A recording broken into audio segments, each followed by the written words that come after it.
La oración más pequeñita o la más sencilla es la que Dios escucha. Dios está al pendiente de tu petición.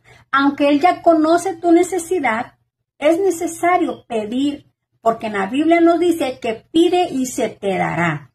Así que yo te invito a que sigas con esa fe, a que sigas pidiendo, a que sigas creyendo en Dios, que Dios lo hará.